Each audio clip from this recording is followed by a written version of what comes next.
Yes निश्चित रूप से M एक नॉन यूनिटरी सेट होगा जिसको हम लोग ग्राउंड सेट कहते हैं and D is metric on M। अब इसमें A कोई सबसेट है नॉन यूनिटरी M का, yes this shows non unitary a subset of M. अब रो इज ए मैट्रिक्स, ठीक है, रो कोई मैट्रिक्स है A क्रॉस A से R, A क्रॉस A से आर R पर such that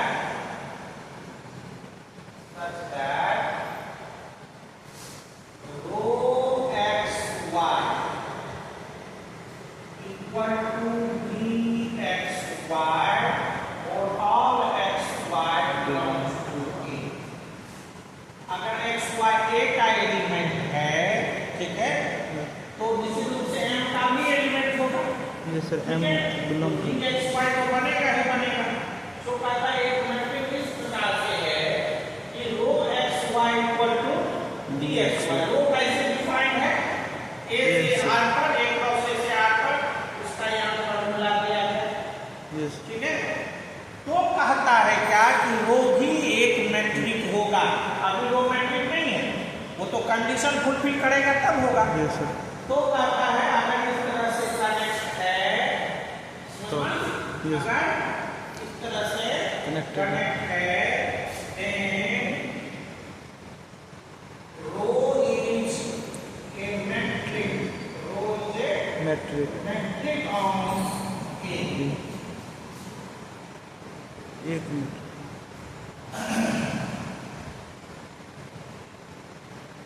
This metric is called metric metric induced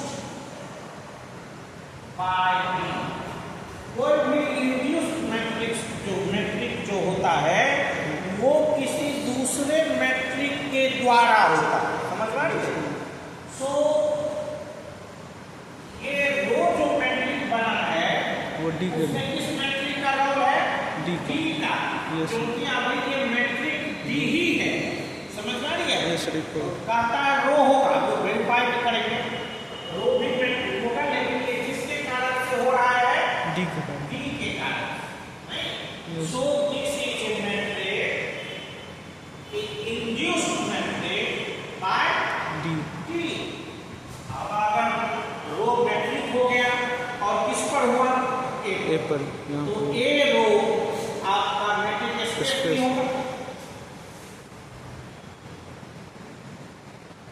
A rho is a metric space। अब ये एक मैट्रिक स्पेस हो गया और किसके कारण से हुआ? D के कारण से, ठीक है, किसके कारण से हुआ? D के कारण से, है ना? तो अब A रो मैट्रिक स्पेस हो गया, एलिमेंट किसका? एम का ए एम का है ओरिजिनली तो एलिमेंट M का। यस सर तो क्या हो जाएगा? A is called a metric space, A rho is a metric space, is also a subspace of M। M अब देखिए आप, ये आपको मैट्रिक सब स्पेस को हेडिंग था, है ना? यस उसके लिए क्या होना चाहिए? एमटी एक मैट्रिक स्पेस है, मैट्रिक स्पेस है ना? यस सर अब तो समझ गए कि डी मैट्रिक होगा, एम पर होगा। ए नॉन यूनिटरी सबसेट है एम का, एक रो है जो rho x Y equal to D x y है, एक्स और all x y belongs to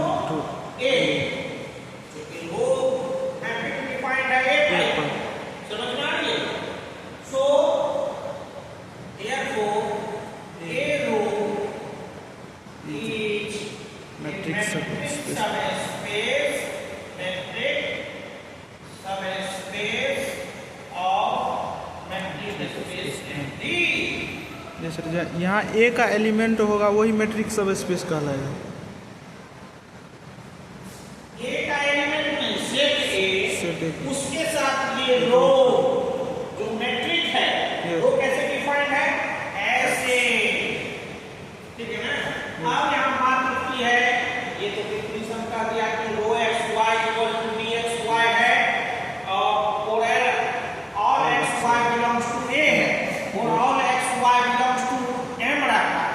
ये बात होती ही नहीं, क्योंकि जो एलिमेंट एम का है वो तो ए का होगा, लेकिन जो एलिमेंट ए का है एम का, जो एलिमेंट ए का है वो एम का तो होगा, लेकिन एम का सारा एलिमेंट ए का तो नहीं होगा। तो जो एलिमेंट ए का नहीं है उस पर रूल लगा कि नहीं लगा, समझ पा रही है। अब आइए तो हम लोग वेरीफाई, समझ में आई बात। यस अब हम लोग पहले वेरीफाई करें कि ये रो सही में मैट्रिक है कि नहीं है। Yes sir. Verification of rho is a metric. Rho metric है ऑन के पर कि नहीं है। यस सर, इसके लिए ठीक है। अब देखिए पहला कंडीशन वेरिफिकेशन, आपको दिखाना है कि rho x Y equal to greater equal to 0। 0। Yes sir. ये है। Yes. So this is equal to dxy greater equal to 0। ये dxy को greater equal to 0 होता है, क्योंकि ये मैट्रिक है। Yes sir. समझ में आई? तो पहला कंडीशन फुलफिल हो गया। सेकंड कंडीशन, रो, अब आपको तो मालूम है, मान लीजिए कि xy बिलोंग्स टू a है, यस। ठीक है। रो xy ये XY belongs to A है, which imply xy belongs to m। Yes sir, A का तो एम का होगा सबसेट। सबसेट है। Yes sir. अब इसका मतलब क्या हुआ कि dxy equal to dxy equal to 0 और all xy belong to और all xy, यहाँ तो all xy है, यहाँ अगर m के लिए सही है ए के लिए भी। तो एक एलिमेंट के लिए भी सही होगा, यस सर, समझ गए। नहीं? यस। सीधे बैठ जाओ, बैठ बोलो और सुनो, समझ में आई? तो ये आपका क्या हो गया कि rho x Y equal to if x equal to y, so x Y equal to 0 if x equal to y.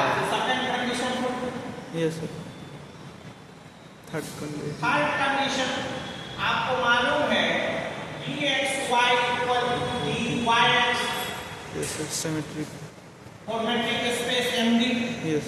अब आपका जो डिफिनेशन है वो dxy इक्वल टू है रो xy, तो rho xy equal to rho yx। तो third condition full, जैसा अपना डिफिनेशन है, समझ में आ रही है? अब और अधिक समझ में आ रही है, यस सर। ठीक है। चौथा आपको लाना है रो एक्स जेड, ठीक है। अब this equal to what, D X Z, जैसा डेफिनेशन दिया, ठीक है। अब देखिए D X Z less equal to D x Y plus D Y Z. आपने ट्रायंगल इनइक्वालिटी पढ़ा था नहीं? यस। ट्रायंगल इनइक्वालिटी में क्या, dxz less equal to dxy plus dyz। This is fourth postulate of matrix, yes. ठीक है। तो उस हिसाब से ये होगा। यस। इसका मतलब हुआ कि ये जो आपका रो xz है ये less equal to,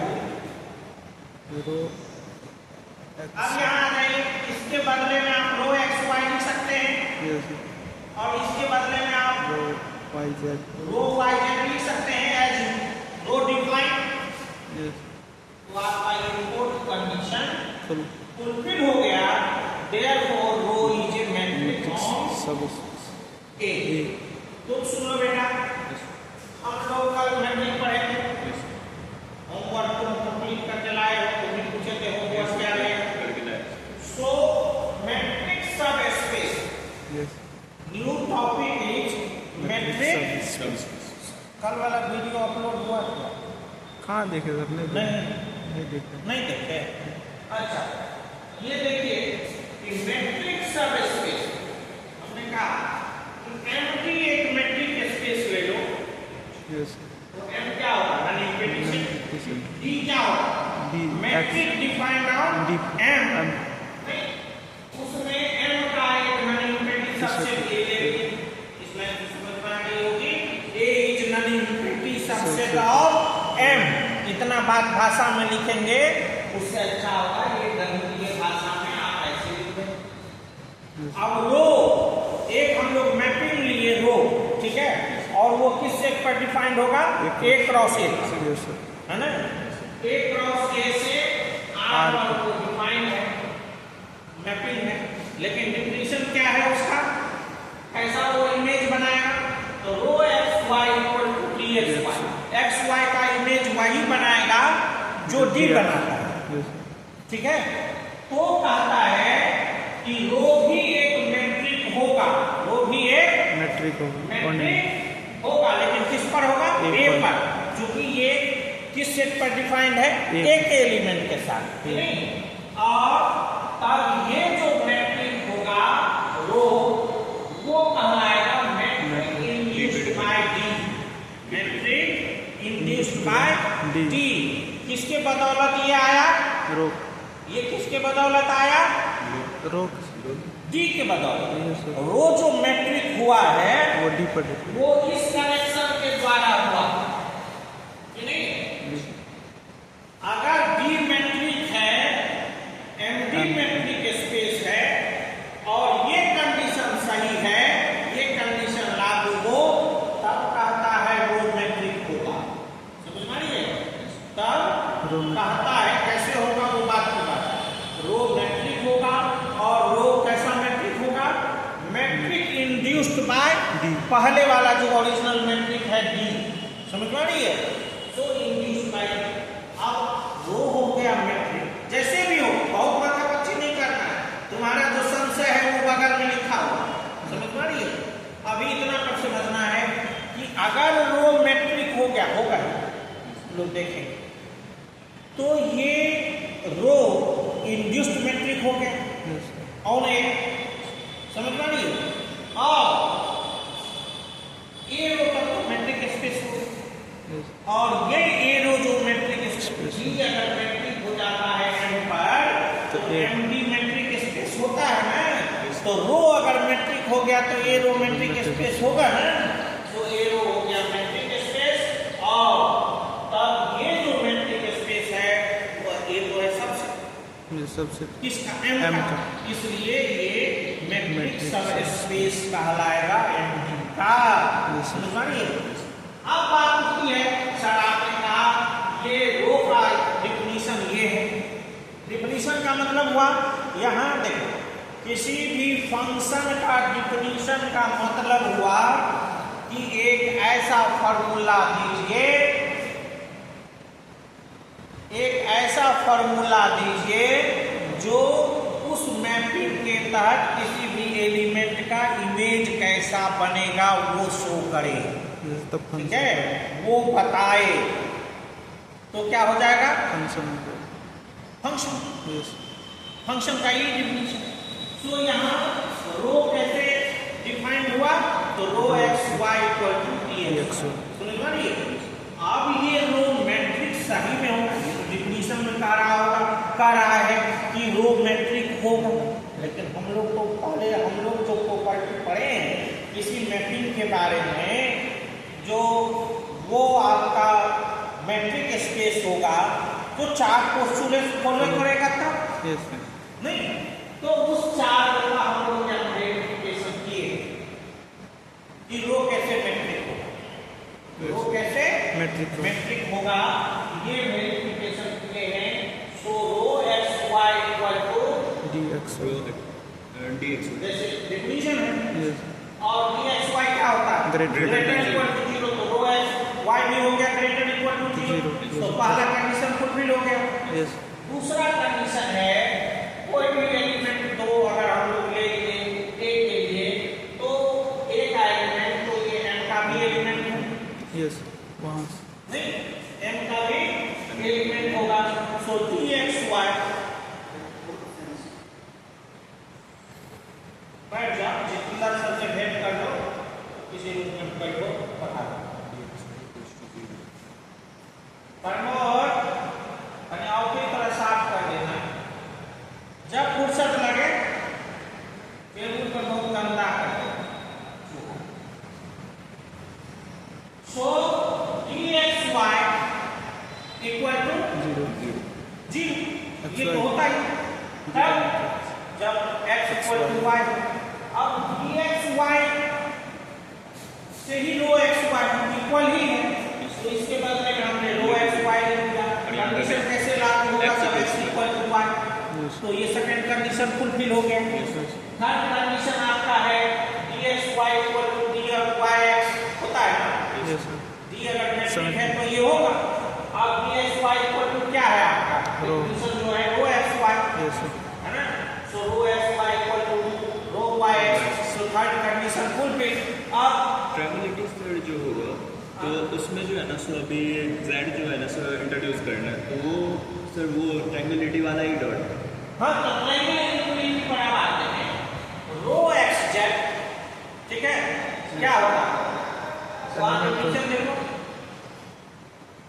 row x Y equal to D x Y.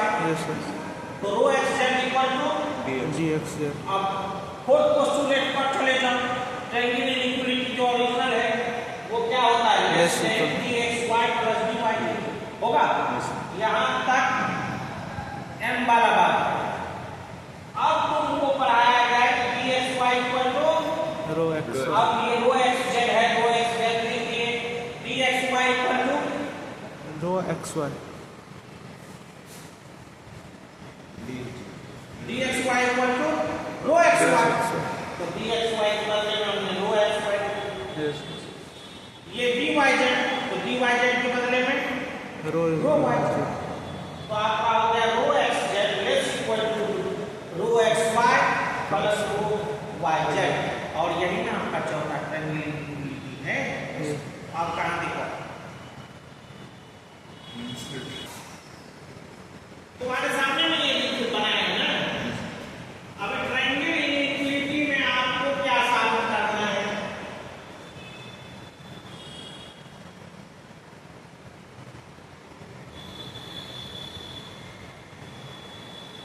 ये साबित करना है, yes ठीक है? यही ना करना है। रो एक्स जेड को आप डी एक्स जेड लिख सकते हैं। yes सर वहाँ अब इसमें ट्रायंगुलर इक्विलिटी लगाओ, क्या होगा? This is less equal to, यहाँ ये बराबर और ये सब भुला दो, ठीक है? तो D X Z equal to D x Y equal less equal to और डी वाई होगा। अब इससे इसको कंप्लीट करो, ये इक्वल टू ये और ये लेस इक्वल टू दिस, तो ये भी लेस इक्वल टू दिस होगा कि नहीं? yes ये दोनों तो एक ही है। तो डी एक्स वाई ये 6 सेमेस्टर है वो। हाँ, बैठना है तो बैठो। तो है ना 6 है। yes अब आइए, अब इसके बदले में आप रो एक्स वाई लिख सकते हैं। yes सर इसके बदले में रो वाई जेड लिख सकते हैं।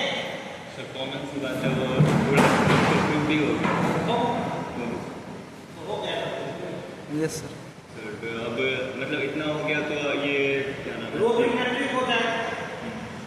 yes सर ये तो डिफिनेशन में कह ही रहा है कि रो मैट्रिक होगा अगर ऐसा फॉर्मूला रहे तो, है ना? लेकिन आप कैसे मानते हैं कि ये मैट्रिक है? Yes sir. उसका हमने वेरिफिकेशन दिया है ना।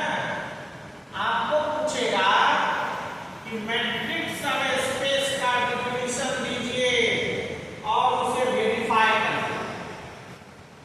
ठीक है यस ना? चाहे इंड्यूस्ड मैट्रिक को आप डिफाइन कीजिए, इंड्यूस्ड है ना। Metric induced by another metric, इसको आप डिफाइन कीजिए, ठीक है ना। जब तक वो नहीं होगा तब तक तो मैट्रिक सब स्पेस बनेगा नहीं, ठीक है। सो अब तुम लोग कहो कि ये उसमें से तुम लोग काट लोगे, वीडियो में से लिख लोगे कि उतारोगे? नहीं सर, लिख लेंगे। लिख लोगे। ऐसे करें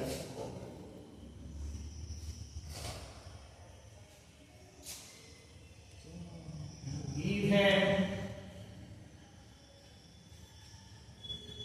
any 4 point x, y, z and t in a metric space. Metric space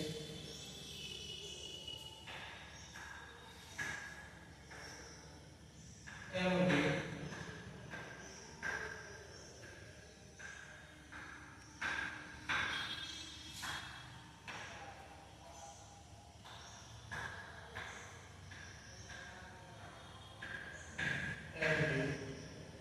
dxz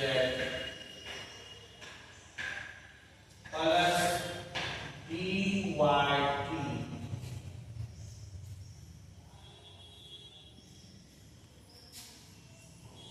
greater equal to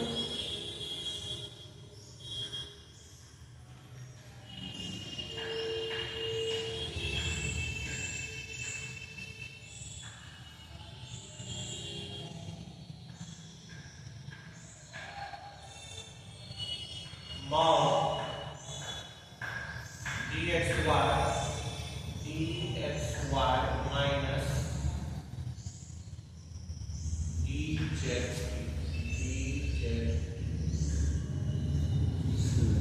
अभी तक जो पढ़े हैं उसमें तो 3 ही एलिमेंट मैक्सिमम था, अभी 4 उससे हम लोग 4 एलिमेंट बना लेंगे।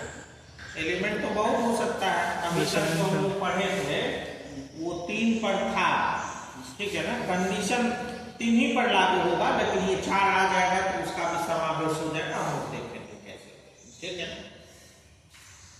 ये आपको प्रूफ करना है।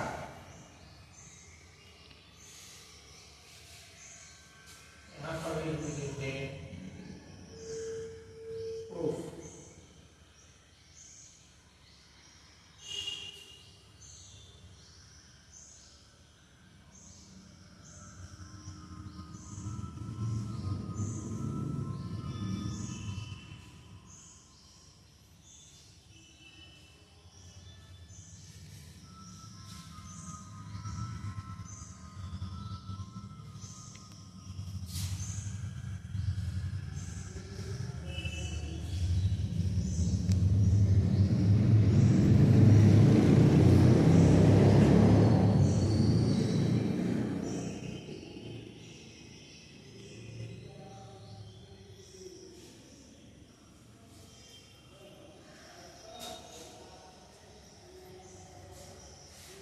ये भी है, समझते चले जाइए। अब इसको पहले रखें, इसको बाद में रखें तो क्या होगा, ये साइन ऐसे बदल जाए, चेंज कि नहीं। यहाँ ऐसे dxy minus dz less than equals to नहीं। अब हम लोग ये लेके चलते हैं कि ये कितना के बराबर हो सकता है, ठीक है। अब आइए, हमको प्रूफ ये करना है, नहीं लेस इक्वल टू, लेकिन हम लोग ये लेके चलते हैं कि देखें इसका मान कितना आता है। अब यहाँ देखिए, इसको आप ऐसे भी लिख सकते हैं, equal to mod dxy Y minus D Y Z plus D Y Z minus D Z.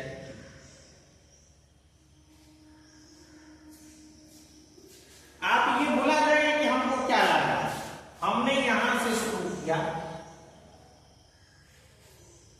लेना, इसका मान निकाल रहे, हम अपनी सुविधा के लिए इसमें ये ऐड किए और सब्ट्रैक्ट किए। ठीक है, क्यों किए? क्योंकि हमको तो इस 4 से हमको जो मालूम है ना, वो जो आप पढ़े थे कल, हम लोग जो कल पढ़े थे वो ये था 3 वाले में dx z minus dy z less equal to dx yes, ये था। ठीक है, सो इसको हम लोग 2 पार्ट में x y, अब देखिए यहां तो t भी है यस, लेकिन हमको यहां लाना है x, नहीं समझे? तो ऐसे फॉर्मूला को अगर हम लोग 4 का ये करेंगे तो 3 ही को पर तो आएगा नहीं। ठीक है ना, आप देखते रहो, अब इसका उपयोग हम लोग बाद में करें, बहुत आसान है। ये मिटाओ, यहां देखो, अब आपको एक चीज ध्यान में रखना, ये पोर्शन हमने एक साथ कर दिया और ये पोर्शन एक साथ कर दिया। ये किस फॉर्म का हुआ? या हम लोग मॉडुलस का उपयोग करेंगे, मॉडुलस एक्स वाई देंगे तो आपको a plus B less equal to mod a plus mod b। ये मॉड वाले में पढ़ना बच्चे क्लास में, नहीं तो रियल एनालिसिस के शुरू के पोर्शन में है। आप a और b का कोई भी रियल नंबर वैल्यू दे दीजिए, ठीक है, तो रिजल्ट ये होगा। मान लीजिए आप दीजिए, आप दिए 5, आप दिए 3, कितना हुआ? 8। 8 का मॉड कितना होगा? 8। यहाँ दिए 5, ठीक है, यहाँ दिए 3, 5 का मॉड 5, 3 का मॉड 3, कितना हुआ? 8। तो इक्वल हो गया।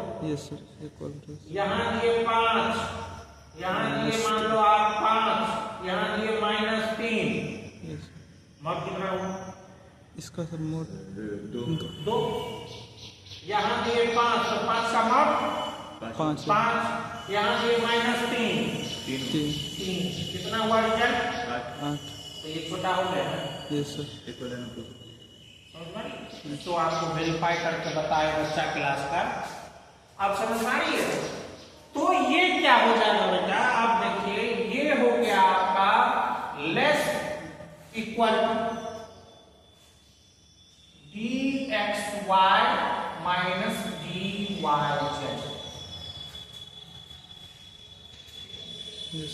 Plus dyz minus dzt by the property of, यानी तो आप ऐसे लिख लीजिए, since mod a plus b less equal to mod a plus mod b।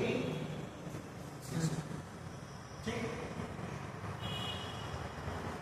अब कल जो हम लोग एक थ्योरम पढ़े थे उसके हिसाब से कितने जाना चाहिए? dxz माइनस dyz का mod less equal to dxy। ये था ना, कल जो हम लोग प्रूव किए थे वो यही था ना? Yes sir. अब यहाँ आइए, ये देखिए, dxy minus dyz less equal to, इससे भी लेस, क्या होगा इसका वैल्यू?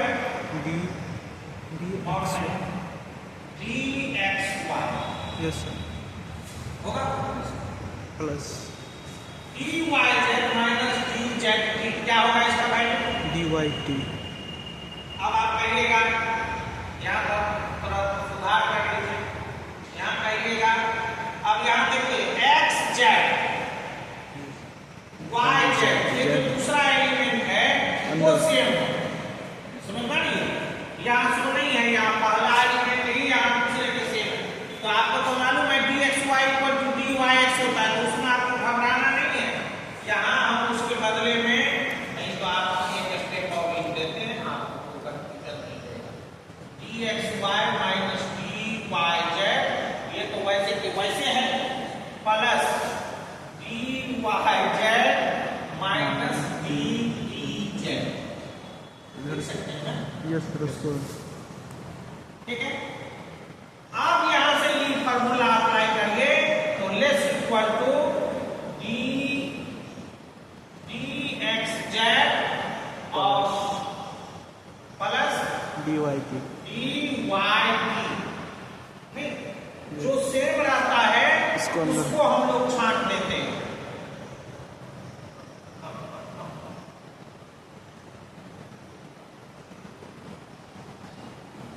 अपना जो है dxz yz यहाँ यहाँ यहाँ यहाँ आ जाइए यहाँ आ जाइए वहाँ डी एक्स जो लाना है जो लाना है जो लाना है इसको भी बदलिए यहाँ से z लिखिए यहाँ से y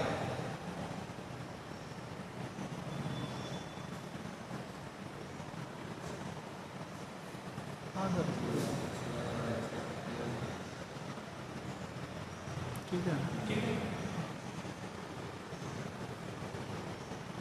वहाँ पे साइन चेंज किया क्या मतलब वाई जेड का जो है ना सर नहीं नहीं कहाँ साइन चेंज किया एक्स वाई वैसे ही था जैसे यहाँ कोटी इससे अलग था यहाँ भी वैसे ही था नहीं समझे समझ आ गया इसका दूसरा एलिमेंट इसके पहले एलिमेंट के बराबर था तो गोटी तो वैसे फिक्स नहीं होगी ना ये दूसरा दूसरा सेम रहेगा तो दोनों का पहला से जो बनेगा यस वही एलिमेंट वो लिखना समझ में आई तो हमने इसको ठीक कर दिया किताब में इतना ना लिखा हुआ एक ही लाइन में बनाया हुआ समझ में आई है लेकिन आपको ये ऐसे होना है ताकि फार्मूला पर बैठ जाए एक फार्मूला ये अप्लाई होगा और दूसरा ये होगा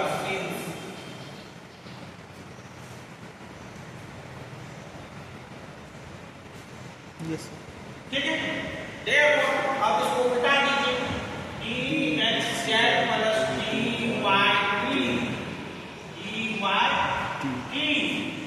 greater than greater equal to D of D X dxy minus Z dz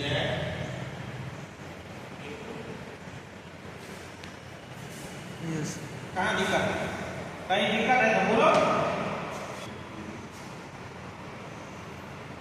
एक बार खुद से अच्छे से सोचते हैं फिर उसके बाद दूसरे से इसको बंद करो।